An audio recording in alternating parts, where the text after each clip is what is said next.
أن لن يقدر عليه أحد يقول أهلكت مالا لبدا أيحسب أن لم يره أحد ألم نجعل له عينين ولسانا وشفتين وهديناه النجدين فلقتحم العقبة وما أدراك ما العقبة فك رقبة أو إطعام في يوم ذي مسغبة يتيما ذا مقربة أو مسكينا ذا متربة ثم كان من الذين آمنوا وتواصوا بالصبر وتواصوا بالمعروف أولئك أصحاب الميمنة والذين كفروا بآياتنا هم أصحاب المشأمة عليهم نار مؤصدة صدق الله العظيم.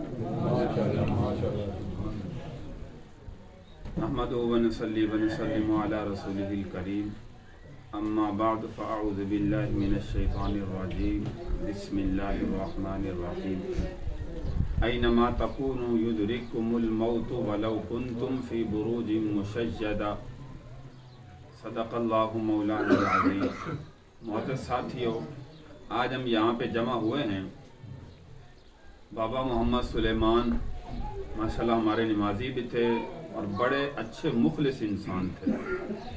مسجد کے اندر بھی بعض ساتھیوں کو دیکھا ہے کہ آپس کے اندر جو ہے وہ اونچی آواز میں بولتے ہوئے ایک دوسرے کے ساتھ الجھتے ہوئے، لیکن بابا محمد سلیمان جو ہے وہ ماشاءاللہ ایسے نمازی تھے کہ جن کو کبھی بھی جو ہے وہ کسی سے اونچی آواز میں بات کرتے ہوئے بھی میں نے جو ہے وہ اپنی زندگی میں نہیں دیکھا. بڑے ہی اچھے انسان تھے، اچھی طبیعت کے مالک تھے. اللہ تبارک و تعالی جو ہے وہ ان کی مغفرت فرمائے، ان کی قبر کو جنت کا باغ بنائے، ان کی جو ہے وہ آخرت کے تمام تر سفر کو آسان فرمائے، اور ان کی جو اولاد ہے لواحقین ہے اللہ تبارک و تعالی ان کو جو ہے ان کے لیے اپنے والد کے لیے صدقہ جاریہ بنائے.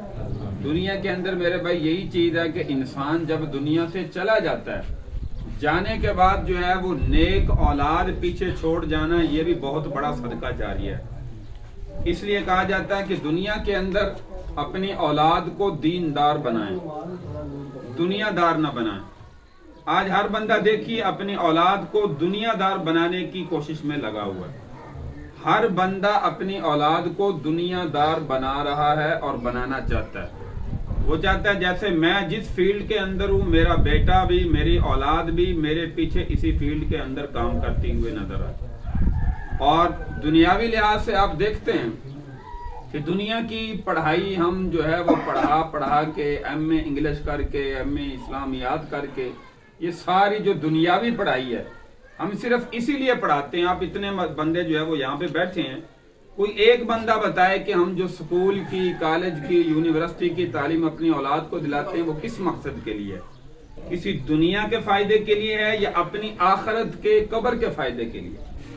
ہر بندے کا جواب یہی آئے گا کہ ہم اس لیے پڑھا رہے ہیں اپنی اولاد کو تاکہ اس کی دنیا میں اچھی نوکری لگ جائے اور نوکری لگ کے اس کی تنخواہ اچھی مل جائے اور دنیا میں یہ اچھی تنخواہ لینے والا بن جائے. صرف یہی مقصد ہے. کوئی رشتہ بھی آئے اس کو بتائیں کہ میرا بیٹا جو ہے وہ فلاں انجینئر ہے، میرا بیٹا جو ہے وہ اس کی فلاں ڈگری ہے، فلاں پوسٹ پہ جو ہے وہ فائد ہو چکا ہے، اس کی اتنی تنخواہ ہے، رشتہ بھی جلدی ہو جائے گا. بیٹی والے بھی دیکھیں گے بھائی بڑا اچھا جو ہے وہ رشتہ ہے، اس سے اچھا رشتہ ہو ہی نہیں سکتا. تو ہمارا دنیا کے اندر دنیاوی تعلیم کا مقصد جو ہے وہ صرف اور صرف دنیا کمانا ہے. تو اپنی اولاد کو جب دیندار بنائیں گے، ایک چھوٹا سا بچہ دیکھیے کہ جب ہم مسجد میں بھیجتے ہیں قرآن کی تعلیم حاصل کرنے کے لیے، نورانی قاعدہ پڑھانے کے لیے، الف با تا سا سے وہ بچہ شروع کرتا ہے. یقین جانیے پیارے پیغمبر صلی اللہ علیہ وسلم کی احادیث مبارکہ کی بشارتیں شروع ہو جاتی ہیں کہ بچہ جب گھر سے نکلتا ہے قاعدہ اپنے سینے کے ساتھ لگاتا ہے، جب مسجد کی طرف جاتا ہے فرمایا آسمانی مخلوق، نورانی مخلوق، فرشتے اس بچے کے پاؤں کے نیچے اپنے پروں کو بچھاتے ہوئے نظر آتے ہیں. یہ سکول کے آپ جتنی مرضی تعلیم حاصل کر لیں، خدا کی قسم کسی کے بارے میں یہ حدیث مبارکہ نہیں. اور خیرکم من تعلم القرآن وعلمہ، فرمایا تم میں سب سے بہترین وہ لوگ ہیں جو قرآن کو سیکھتے ہیں اور دوسروں کو سکھاتے ہیں۔ طلب العلم فریضۃ علی کل مسلم، علم کا طلب کرنا ہر مسلمان پر جو ہے وہ فرض ہے، وہ بھی یہی قرآن و حدیث کا علم اللہ کے نبی صلی اللہ علیہ وسلم نے ارشاد فرمایا۔ یہ موقع ہمارا ایسا ہے، ایصال ثواب کے لیے ہم یہاں پہ جمع ہوئے ہیں۔ ہر بندہ جانتا ہے کہ ہر ایک انسان نے ایک دن دنیا سے رخصت ہونا ہے، میں نے بھی جانا ہے، آپ نے بھی جانا ہے۔ جب ہر ایک کو پتا ہے کہ ہم نے دنیا چھوڑ کے جانا ہے، ہمیشہ ہمیشہ یہاں پہ نہیں رہنا، تو پھر میرے بھائی ہم اس جہاں کے لیے جو ہمیشہ کی زندگی ہے تیاری کرتے ہوئے نظر کیوں نہیں آتے؟ ہم دنیا میں رہ کر پتہ بھی ہے یہ چند دن کی زندگی ہے، ختم ہونے والی ہے، اس کے باوجود بھی اپنی آخرت کی زندگی کو بنانے کے لیے دنیا میں جو ہے وہ لمحہ فکریہ کیوں نہیں کرتے؟ چند باتیں جو ہے وہ آپ کے سامنے ذکر کروں گا۔ میری باتیں اکثر جو ہے ایسی تقریریں مجھے بھی آتی ہے، محلے کے لوگ بھی بیٹھے ہیں کہ جب سننے والا مجمع کہتا ہے سبحان اللہ ماشاءاللہ، کوئی بندہ جا کے پوچھے جی مولوی صاحب نے کیا بیان کیا، وہ کہتا ہے جی مولوی صاحب نے پھٹے توڑ دیتے، پھٹے چاہ جیتے، جی بڑا اچھا بیان کیا۔ اور بھائی کہا کیا ہے، سمجھ کے آئی، یہ نہیں پتا کیا کہا، بس مولوی صاحب نے عقید کر دی۔ تو اس لیے میرے بھائی یہ باتیں ہوتی ہیں چند جو ہے وہ سمجھنے کی باتیں۔ اس لیے فوتگی کے موقع پر جو ہے سنت طریقہ کیا ہے، فوتگی کے موقع پر، خوشی کے موقع پر، یہ 10-15 منٹ میں آپ کے سامنے جو ہے وہ گزارشات جو ہے وہ پیش کروں گا۔ اللہ تبارک و تعالی ہمیں عمل کی توفیق عطا فرمائے۔ یہ چند باتیں میں اس لیے ہر فوتگی کے موقع پر اور خوشی کے موقع پر کو بلائے تو یہ اس لیے کرتا ہوں تاکہ ہم نے اپنی اپنی قبر میں جانا ہے، اور اللہ تبارک و تعالی نے ہمیں اس فیلڈ کے اندر جو ہے وہ عطا جو معاہدہ کیا ہے، ہمارا کام ہے آپ لوگوں کو سمجھانا، آپ لوگوں کو بتانا کہ دین کیا ہے، شریعت کیا ہے، اسلام کیا ہے، اللہ کا اور اللہ کے نبی کا فرمان کیا ہے۔ آگے جو ہے وہ آپ لوگوں کی مرضی ہے، اس پہ عمل کریں یا نہ کریں۔ اس لیے میری یہ باتیں چند جو ہے اکثر ساتھیوں کو کڑوی لگتی ہیں۔ جو بزرگ ہمارے بیچارے وہ کہتے ہیں جی ساری زندگی ساڈی گزر گئی یا کم کر دے مولوی جڑا نواں آ گیا سانو نویاں نویاں گلاں دس گیا، اسی تے نہیں چھڈنیاں، اسی تے اس کام تے لگے رہاں گے۔ تو میرے بھائی اگر لگے رہیں گے تو نقصان اپنا ہے، کسی اور کا نہیں ہے۔ میرا کام ہے آپ تک دین کی بات پہنچانا، سیدھی بات کرنا، آگے عمل کرنا نہ کرنا وہ آپ کی مرضی ہے۔ تو میرے بھائی فوتگی کے موقع پر پیارے پیغمبر صلی اللہ علیہ وسلم کا فرمان سنیے۔ سب سے پہلے اللہ کے نبی صلی اللہ علیہ وسلم نے تعزیت کرنے کا حکم دیا۔ یہ جو ہم آتے ہیں نا 3 دن جو ہے وہ وہاں بیٹھے ہوتے ہیں، جس گھر میں فوتگی ہو گھر کے افراد بیٹھے ہوتے ہیں، آ کے کہتے ہیں جی کلام بخشو جی، تو ہاتھ اٹھاتے ہیں پھر نیچے کرتے ہیں۔ اس طرح جو ہے وہ بعض جگہ پہ وہ پڑھنے کے لیے تسبیحات جو ہے وہ بھوڈے رکھے ہوتے ہیں، یہ بھی عمل ٹھیک ہے، جتنا ہو سکے ایصال ثواب کرنا چاہیے۔ سنت طریقہ کیا ہے یہ آپ سمجھیے۔ سنت طریقہ یہ ہے، پیارے پیغمبر صلی اللہ علیہ وسلم نے فرمایا ان للہ ما اخذ ولہ ما آتا وکل شیء عنده باجل مسمى فلتصبر ولتحتسب۔ یہ تعزیت کا سنت طریقہ ہے کہ اللہ کا تھا جو کچھ اس نے جو ہے وہ ان للہ ما اخذ ولہ ما آتا، جو اللہ نے دیا تھا، اللہ نے دنیا میں بھیجا تھا زندگی گزار کے، اب اللہ نے لے لیا، اللہ نے اپنے پاس بلا لیا۔ اور اللہ کے پاس ہر چیز کا، ہر ایک کی موت کا وقت جو ہے وہ مقرر ہے۔ یہ جو تعزیت کرنے والا بندہ آتا ہے نا، رشتہ دار جس کے گھر میں فوتگی ہوئی ہے، یہ الفاظ اس کو جو ہے وہ آ کر کہنے چاہیے۔ یہ تعزیت کا سنت طریقہ ہے۔ ہم کہتے ہیں نا جی اللہ کا حکم، یہ بھی ٹھیک ہے، اللہ کا حکم تو ہے، ہر بندہ جانتا ہے کہ اللہ کا حکم ہے، اللہ کے حکم کے بغیر تو ایک پتہ بھی نہیں ہل سکتا۔ تو فرمایا کہ ان للہ ما اخذ ولہ ما آتا وکل شیء عنده باجل مسمى فلتصبر ولتحتسب۔ فرمایا کہ انسان کو چاہیے کہ اس پر صبر کرے اور اجر کی امید رکھے۔ یہ آ کے تعزیت کے الفاظ جو باہر سے تعزیت کرنے کے لیے آ رہا ہے، اس انسان کو جس گھر میں فوتگی ہوئی ہے ان کے افراد کو جو ہے یہ تعزیت کے الفاظ کہنے چاہیے۔ یہ ہے سنت طریقہ۔ اس کے علاوہ اور کوئی طریقہ جو ہے وہ فرمایا کہ سنت نہیں۔ یہاں پہ جو ہے وہ بابا سلیمان ہمارا نمازی جو ہے وہ فوت ہوا، قبرستان کے اندر گیا، وہاں پہ میں نے ایک عمل دیکھا، بڑا افسوس ہوا۔ کہنا میں نے مناسب نہیں سمجھا کہ لوگ جو ہے وہ کہیں گے کہ مولوی صاحب نے چنگا یہاں پہ شروع کر ہو گئے، ان کو جو ہے وہ زیادہ فتوے لگانے کا شوق ہے۔ تو میں نے کہا کہ میں صحیح بات آپ کے سامنے کرنے کے لیے آیا ہوں، فتوے لگانے کا مجھے شوق نہیں ہے۔ وہاں پہ دیکھا کہ بچے نے جو ہے وہ مٹھائی ہاتھ میں پکڑی ہوئی ہے، پہلے ہم لوگ دیکھتے تھے کہ لوگ جو ہے وہ دالیں لے کر جاتے تھے قبرستان پر ڈالتے تھے، یا اسی طرح میٹھی پھلیاں لے کر جاتے ہیں وہ تقسیم کرتے ہیں۔ کل دیکھا میں نے ایک بچے نے ٹانگر پکڑے ہوئے ہیں، میں نے کسی سے پوچھا یہ کیوں؟ بس جی رسم ہے جی۔ تو میرے بھائی خدا کی قسم کھا کے کہتا ہوں، یہ ریکارڈ میری بات ہو رہی ہے، آپ جس مرضی سے جو ہے وہ مولوی سے فتویٰ لے لیں، پوری دنیا کا چکر لگا لیں، فوتگی کے موقع پر میٹھی چیز بانٹنا یہ سنت ہے؟ یہ سنت ہو سکتا ہے کہ بندہ گھر میں فوت ہو جائے ہم مٹھائی بانٹتے پھریں؟ یہ کہاں سے سنت آ گئی میرے بھائی؟ کوئی سنت طریقہ نہیں ہے۔ ہمارے رسم و رواج کافی عرصہ دراز سے چلے ہوئے ہیں، لیکن ہم نہیں چھوڑیں گے تو یہ نہیں چھوٹیں گے۔ ہمیں چاہیے کہ جو دین سے ثابت ہے، شریعت سے ثابت ہے، ہم وہ عمل کریں، جو شریعت سے ثابت نہیں اس کو چھوڑنے والے بنیں۔ اور یہ میں اللہ کی قسم کھا کے کہتا ہوں، فوتگی کے موقع پر قبرستان میں جا کے کوئی تقسیم کرنا، کہتے ہیں جی اجر و ثواب کے لیے ہوتا ہے۔ اجر و ثواب کے لیے ضروری تو نہیں کہ آپ قبرستان میں جا کر لے جائیں، پھر ایسا کرنا چاہیے کہ ہمیں تو مہنگی مٹھائی لے جانی چاہیے، رس گلے بانٹنے چاہیے، برفی بانٹنی چاہیے، وہ کیوں نہیں لے کے جاتے؟ وہاں پہ پیسے زیادہ خرچ ہوتے ہیں۔ اور آج کل دالیں مہنگی ہو گئی ہیں، تو آج کل آپ کو قبرستان میں دالیں بھی نظر نہیں آئیں گی۔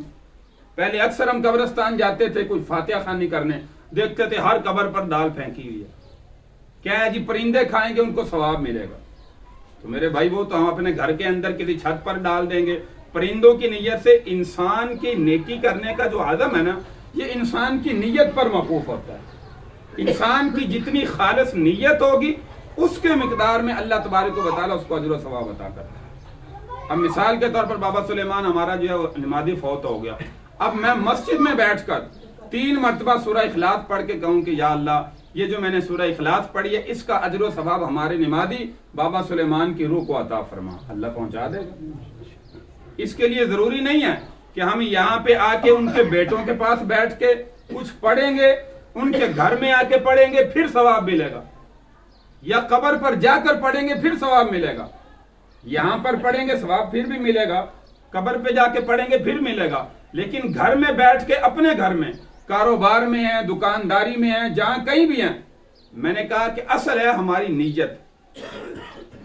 حضور علیہ الصلوۃ والسلام نے فرمایا کہ جو 3 مرتبہ سورہ اخلاص کی تلاوت کرتا ہے اللہ اس کو پورے قرآن کی تلاوت کا اجر و ثواب عطا کرتا ہے۔ اب 3 مرتبہ کم از کم سورہ اخلاص بھی پڑھ لے، زیادہ آپ کو قرآن نہیں آتا، یہ آپ پڑھ کے ایصال ثواب نیت ہے، نیت میں کر دیں گے اللہ تبارک و تعالیٰ پہنچا دیں گے۔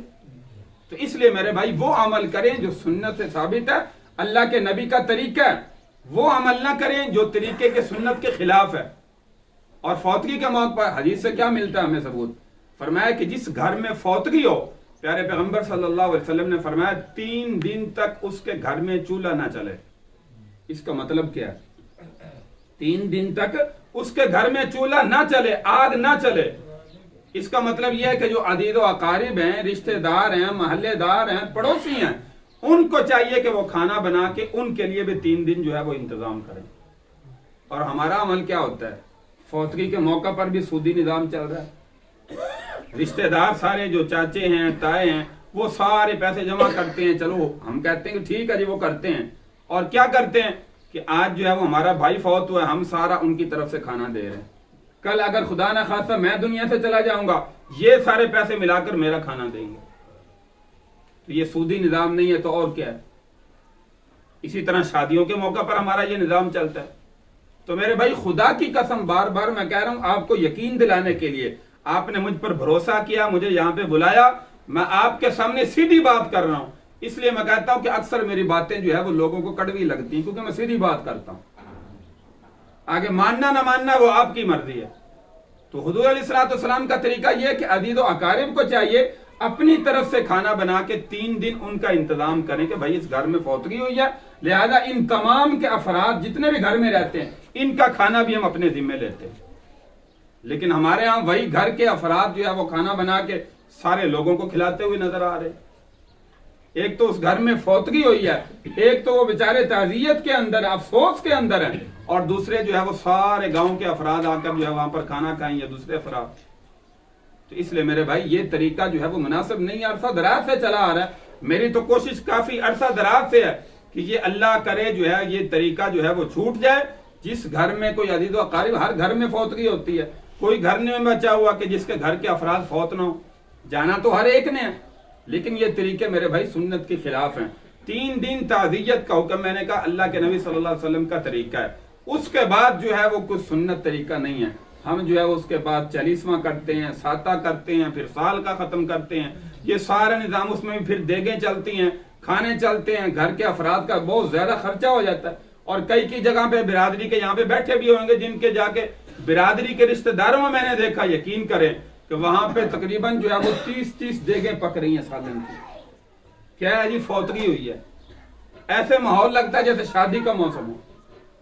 تو شادی کے ماحول کی طرح ہمارا فوتگی کے موقع پر کھانے جو ہے وہ شروع ہو گئے۔ تو اس لیے میرے بھائی عزیز و اقارب کو چاہیے کہ ان کے گھر کے افراد کا بھی کھانا وہ کھلائیں، چاہے جائے کہ ہم ان کے گھر سے جو ہے وہ کھانا کھائیں۔ یہ میرے بھائی سنت کے خلاف طریقے ہیں۔ ہمیں وہ عمل کرنا چاہیے جو پیارے پیغمبر صلی اللہ علیہ وسلم سے ثابت ہے۔ اللہ کے نبی صلی اللہ علیہ وسلم نے جو طریقہ زندگی میں اختیار کیا، آپ کی زندگی میں دیکھیے آپ کی بیٹیاں آپ کی زندگی میں وفات پائی ہیں۔ صرف حضرت فاطمہ زہرا رضی اللہ تعالیٰ نے وہ بعد میں فوت ہوئی۔ صحابہ بے شمار وفات پائے ہیں، شہید بھی ہوئے ہیں۔ اللہ کے نبی کا طریقہ ہمیں کیوں نہیں ملتا ایسا جو ہم آج کر رہے ہیں؟ کیونکہ ثابت نہیں ہے اللہ کے نبی سے، ملے گا کیسے؟ تو اس لیے میرے بھائی ہمیں یہ سنت طریقے سیکھنے چاہیے۔ جیسے ہم چھوٹا سا کاروبار کریں نا، اس میں جا کے اپنے رشتہ داروں سے، دوست احباب سے پوچھتے ہیں یار یہ میں کاروبار کرنے لگا ہوں، اس میں مجھے نفع ہوگا گھاٹا ہوگا، مجھے تو اس کا پتہ نہیں ہے، کروں کہ نہ کروں۔ لیکن ہم اپنی بیٹی کا، بیٹے کی شادی کرنے یا اسی طرح کوئی فوتگی ہو جاتی ہے، اس میں اپنے علماء سے، دین والوں سے جو ہے ہم کوئی مشورہ نہیں دیتے۔ ہمیں اس موقع پر کیا کرنا چاہیے، کیا نہیں کرنا چاہیے۔ شادی کا ہمارے خوشی کا موقع آ جائے، اس میں بھی ہم شریعت کو نعوذ باللہ اپنے پیٹھ کے پیچھے پھینک دیتے ہیں۔ ڈھول باجے بجتے ہیں، ساری رات فائرنگ ہوتی ہے، ساری رات ناچ گانے ہوتے ہیں۔ ہمارے گاؤں کا ماحول بنا ہوا ہے۔ یقین کریں بڑا افسوس ہوتا ہے، ساری رات نیند نہیں آتی، بچے نہیں سو سکتے۔ اب کس کو سنائیں اور کس کو کہیں کہ بھائی یہ اللہ کو ناراض کرنے والے کام ہیں، اللہ کو راضی کرنے والے کام نہیں ہیں۔ اس موقع پر تو ہمیں اللہ کی طرف متوجہ ہونا چاہیے، جس موقع پر ہم جو ہے وہ نعوذ باللہ شیطانی کام کر رہے ہیں۔ اور پھر جو ہے وہ ولیمے میں شرکت، ولیمہ بھی ہمارا سارا سود سے چل رہا ہے۔ نوتے کا معاملہ کتنا عرصہ دراز سے چل رہا ہے، ہر بندہ جانتا ہے، برادری کے اندر چل رہا ہے۔ یہ کیا ہے؟ یہ بھی سودی معاملات ہیں۔ ایک بندہ مثال کے طور پر ہمارا رشتہ دار 1000 روپیہ نوتا ڈال کے گیا، جب وہ اپنی اولاد کا کرے گا، ہم جائیں گے ہم 1500 یا 2000 دیں گے۔ اگر ہم نے 1000 دیا، وہ جب لسٹ دیکھے گا کہتا ہے بھائی آج کے بعد کانٹا، اس سے ہم نے جو ہے نہ اس کو بلانا ہے نہ اس کی شادی میں جانا ہے۔ کیوں؟ یہ سودی معاملہ میں ہر ساتھ کیوں نہیں کر کے گیا؟ اس کو چاہیے تھا 2000 دیتا، 3000 دیتا، ہم نے 1000 دیا، یہ پورا 1000 کیوں دے کے گیا؟ ہم معاملہ ختم کر دیتے ہیں اس کے ساتھ۔ سود کہتے کس کو ہیں؟ زیادتی مال جنس، اسی کو سود کہا جاتا ہے۔ وہ فوتگی میں بھی چل رہا ہے، کھانوں کی صورت میں رشتہ دار سارے پیسے اکٹھے کر کے اس کے گھر کا کھانا جو ہے وہ بنا رہے ہیں، اور جب وہ فوت ہوں گے پھر ہم دیں گے، نہ دیا تو پھر ناراضگی ہوگی۔ تو اس لیے میرے بھائی اپنی برادریوں کو راضی کرنے کے بجائے ایسے موقع پر اللہ کو راضی کرنے والے بنے، کیونکہ ہم نے جان اللہ کو دینی ہے، آخرت میں اللہ کے حضور پیش ہونا ہے، ہم نے برادری کے سامنے نہیں ہونا۔ اللہ کا قرآن اعلان کر رہا ہے یوم یفر المرء من اخیہ وامہ وابیہ وصاحبتہ وبنیہ۔ آخرت میں خاوند بھی اپنی بیوی کا مطالبہ نہیں کرے گا، بیوی اپنے خاوند کا نہیں کرے گی، ماں باپ اپنی اولاد کا نہیں کریں گے، اولاد اپنے ماں باپ کا نہیں کریں گے۔ وہ ہر کوئی کہے گا ہمیں تو آج اپنے آپ کی فکر ہے، آج ہماری جان چھوٹ جائے، ہم جنت میں جانے والے بن جائے، دوسرا میرا باپ بھی پکڑتا ہے تو پکڑا جائے۔ تو اس لیے میرے بھائی آخرت میں کوئی کسی کی سفارش نہیں کرے گا۔ ہاں سفارش ملتی ہے تو وہ دین پر ملتی ہے، حافظ قرآن کی فضیلت میں ملتا ہے۔ پیارے پیغمبر صلی اللہ علیہ وسلم نے فرمایا حافظ قرآن جس نے دنیا کے اندر قرآن مجید کو حفظ کیا، ماں باپ نے حفظ کرنے پر لگایا، حفظ کرنے کے بعد وہ زندگی میں عمل بھی کرتا رہا، حلال کو حلال، حرام کو حرام جانتا رہا، فرمایا آخرت میں اللہ اپنے دربار میں پیش کریں گے اور کہیں گے حافظ قرآن دنیا میں تو نے قرآن کی عزت کی، سینے میں محفوظ کیا، حلال کو حلال جانا، حرام کو حلال جانا، فرمایا آج تجھے اختیار ہے، یہ تیری برادری کے وہ لوگ کھڑے ہیں جن پر میں نے جہنم کو لازم قرار دے دیا۔ فرمایا اس میں سے 10 بندوں کو جس کو تو چاہتا ہے فرمایا تیری سفارش آج میں قبول کروں گا، ان میں سے جس کو چاہتا ہے فرمایا کہ سائڈ پہ کر اور ان کو جنت کے اندر لے کر داخل ہو۔ یہ حدیث مبارکہ ملتی ہے، دنیا داری کے معاملے میں نہیں ملتی۔ ہم جتنی بھی مرضی تعلیم حاصل کروا لیں اور جو ہے وہ جتنی مرضی بڑی پوسٹ پر جو ہے وہ فائد کر دیں اپنی اولاد کو، خدا کی قسم آخرت میں کوئی شفاعت کی حدیث نہیں ملتی، حافظ قرآن کی شفاعت کی حدیث ملتی ہے۔ تو اس لیے میرے بھائی اپنی اولاد کو دیندار بنائیں تاکہ ہمارے جانے کے بعد ہمارا جنازہ سامنے پڑا ہو، ہماری اولاد پیچھے کھڑی ہو کے اللہم اغفر لحجنا ومیتنا وشاہدنا دعا پڑھنے والی ہو۔ یہ نہ ہو کہ باپ کا جنازہ ہو بیٹے کو پتہ ہی نہ ہو میں نے پڑھنا کیا، مولوی صاحب پڑھ رہے ہیں جی بس ٹھیک ہے جنازہ ہو گیا۔ جیسے دنیا کے معاملات میں ہم سارا کچھ سیکھتے ہیں، دین کے معاملے میں ہم کہتے ہیں جی کیا سیکھنا، بس ٹھیک ہے جیسے زندگی چل رہی ہے اسی طرح گزرتی رہے۔ تو اس لیے میرے بھائی یہ چند باتیں آپ کے سامنے جو ہے وہ ذکر کی ہیں۔ اللہ تبارک و تعالی ہمیں سنت کے مطابق جو ہے وہ زندگی گزارنے کی توفیق عطا فرمائے۔ یہ فوتگی کے موقع پر ہم آئے ہیں، اللہ تبارک و تعالی بابا سلیمان کی جو ہے وہ مغفرت فرمائے اور جو ہے وہ ہمیں بھی اس زندگی میں رہتے ہوئے اللہ تبارک و تعالی دین کو سیکھنے کی اور دین پر عمل کرنے کی توفیق عطا فرمائے۔ یہ چند باتیں میرے بھائی آپ کے سامنے جو ہے وہ آپ کے گوش گزار کرنی تھی۔ ہر اس بدعت سے، ہر اس رسم سے بچیں جو سنت کے خلاف ہے، جو سنت کے مطابق عمل ہے اس کو کرنے والے بنیں۔ آخر میں ایک حدیث مبارکہ پیارے پیغمبر صلی اللہ علیہ وسلم کی، حضرت عائشہ صدیقہ رضی اللہ تعالیٰ عنہ کو اللہ کے محبوب صلی اللہ علیہ وسلم نے فرمایا، اے عائشہ تجھے ایک ایسا عمل نہ بتاؤں؟ فرمایا جب بھی سونے لگے سب سے پہلے فرمایا کہ پورے ایک کلام مجید فرقان حمید کی تلاوت کر کے سویا کرو۔ دوسرے نمبر پر فرمایا جب بھی سونے لگو سونے سے پہلے فرمایا ایک حج اور ایک عمرہ کر کے سویا کرو۔ تیسرے نمبر پر فرمایا جب بھی سونے لگو ساری امت کو آخرت میں اپنا سفارشی بنا کے سویا کرو۔ حضرت عائشہ صدیقہ رضی اللہ تعالیٰ نے فرمایا یا رسول اللہ یہ اتنے بڑے عمل میں سونے سے پہلے جو ہے وہ کیسے کر سکتی ہوں؟ حج کے تو بہت زیادہ ارکان ہیں، مکمل ارکان ادا کریں گے اس کے بعد حج کا ثواب ملے گا، تو آپ یہ کیسے فرما رہے ہیں؟ تو حضور علیہ الصلوۃ والسلام نے فرمایا اے عائشہ سونے سے پہلے 3 مرتبہ سورہ اخلاص پڑھ کے سو گی، اللہ تبارک و تعالی پورے قرآن کی تلاوت کا اجر و ثواب عطا فرمائے۔ سونے سے پہلے سبحان اللہ والحمد للہ ولا الہ الا اللہ واللہ اکبر، تیسرا کلمہ فرمایا یہ پڑھ کے سو گی 3 مرتبہ، اللہ تبارک و تعالی حج کرنے کا اجر و ثواب عطا فرمائے۔ نمبر 3 فرمایا کہ سونے سے پہلے پوری امت کی بخشش کی دعا مانگے کہ سو گی کہ یا اللہ جتنی بھی امت دنیا سے جا چکی ہے ان تمام کی بخشش کا فیصلہ فرما، اللہ تبارک و تعالی اس پوری امت کو آخرت میں تیرا شفاعتی بنا، سفارشی بنا دے گا۔ تو میرے بھائی یہ چھوٹا سا عمل ہے، ہمیں بھی چاہیے کہ سونے سے پہلے جو ہے وہ ضرور کیا کریں۔ اس حدیث مبارکہ پر جو ہے وہ ہر ساتھی عمل کرے، آسان سا عمل ہے، کوئی بڑا عمل نہیں ہے پہاڑوں کی طرح۔ 3 مرتبہ سورہ اخلاص قل هو اللہ احد اللہ الصمد لم یلد ولم یولد ولم یکن لہ کفوا احد، اور 3 مرتبہ تیسرا کلمہ سبحان اللہ والحمد للہ ولا الہ الا اللہ واللہ اکبر ولا حول ولا قوت الا باللہ العلی العظیم۔ اور فرمایا کہ ساری امت کی بخشش کی دعا میری الحمدللہ عادت ہے ہر نماز کے بعد بھی، ویسے بھی ہر اتوار کو کلام مجید فرقان حمید کی بچوں سے جو ہے وہ تلاوت کروائی جاتی ہے، اس کے بعد پوری امت کی بخشش کی دعا مانگی جاتی ہے۔ آپ بھی جو ہے وہ زندگی کے اندر عمل یہ جہاں کہیں بھی ہیں، اپنے کاروبار میں ہیں، اپنی ملازمت پہ ہیں، اپنی تجارت میں ہیں، جہاں کہیں بھی زندگی بسر کر رہے ہیں یہ عمل جو ہے وہ ضرور اپنائیں۔ آج ہم کسی کے لیے دعا مانگیں گے، کل کو ہم چلے جائیں گے، شاید ہمارے لیے بھی امت میں لوگ اللہ ایسے پیدا کرے جو ہماری بخشش کی دعا جو ہے وہ مانگنے والے۔ تو اس لیے میرے بھائی یہ چھوٹا سا عمل اپنی زندگی میں جو ہے وہ ضرور کرتے رہیں۔ جب بھی موقع ملے آپ فارغ بیٹھیں۔ آج کل ایک شیطانی آلہ ہمارے پاس موجود ہے، ہر نوجوان کے پاس، ہر بچے کے پاس، ہر بزرگ کے پاس، اس میں جو ہے وہ لگے رہتے ہیں، وقت کو ضائع کرتے ہیں، وقت کو ضائع کرتے رہتے ہیں، لیکن فارغ بیٹھے ہوئے جو ہے وہ ہم اللہ کا قرآن نہیں پڑھ سکتے، نیک کام نہیں کر سکتے۔ آج نعوذ باللہ ہماری مصروفیات دنیا کی اتنی ہو چکی ہیں کہ 5 وقت کی نماز پڑھنا بھی ہمارے لیے مشکل ہو چکا ہے۔ اذان آتی ہے، اپنے دنیا کے کام میں لگے ہوئے، کوئی پتہ نہیں اذان آ گئی، ہم نے مسجد میں جانا ہے، نماز پڑھنی ہے نہیں پڑھنی۔ اور حضور علیہ الصلوۃ والسلام نے کیا فرمایا؟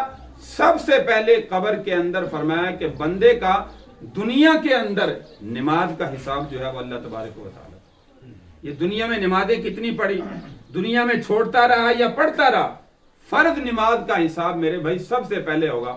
یہ تو جنازے میں ہم شریک ہوتے ہیں نا، دور دراز سے سفر کر کے آتے ہیں۔ میں یہاں پہ ایک مثال دیتا ہوں کہ یہ ہم اللہ کی رضا کے لیے کرتے ہیں یا دنیا کو دکھانے کے لیے کرتے ہیں، برادری کو دکھانے کے لیے کرتے ہیں۔ تو سچی بات یہ ہے کہ زیادہ تر لوگ جو ہے وہ برادری کو دکھانے کے لیے کرتے ہیں کہ میں جا کے اپنا چہرہ دکھاؤں کہ میں جنازے میں آیا ہوں۔ اگر اللہ کی رضا کے لیے بھی ہیں، یہ نہیں کہ اللہ کی رضا کے لیے لوگ نہیں، اللہ کی رضا کے لیے بھی ساتھی ہیں جو اللہ کی رضا کے لیے فرمایا اجر و ثواب حاصل کرنے کے لیے پڑھتے ہیں، اللہ کی رضا کے لیے جنازے میں تو شریک ہو جاتے ہیں میرے بھائی، لیکن دروازے کے باہر مسجد ہو اور مسجد میں اذان آئے، مسلمان بندہ نماز کے لیے نہ جائے، فرض نماز وہ بھی، فرض کفایہ کی تو چھوٹ ہے، فرمایا نماز جنازہ محلے میں سے چند بندے پڑھ لیں گے ادا ہو جائے گا، باقی نہ پڑھے گنہگار نہیں ہے۔ لیکن فرض نماز ہر عاقل بالغ بندے پر میرے بھائی جو ہے وہ فرض ہے۔ عاقل بالغ مسلمان بندہ 3 شرطیں ہیں، عقل مند ہو، بالغ ہو، بچے پر فرض نہیں ہے۔ بچے کو حضور علیہ السلام نے حدیث مبارکہ میں فرمایا 7 سال کا ہو جائے نماز کی عادت ڈالو، 10 سال کا ہو جائے نہ پڑھے اس کو مارو۔ ہم اپنا گھر کا کام نہ کرے یا دکانداری پر ہمارے ساتھ ہے وہ کام نہ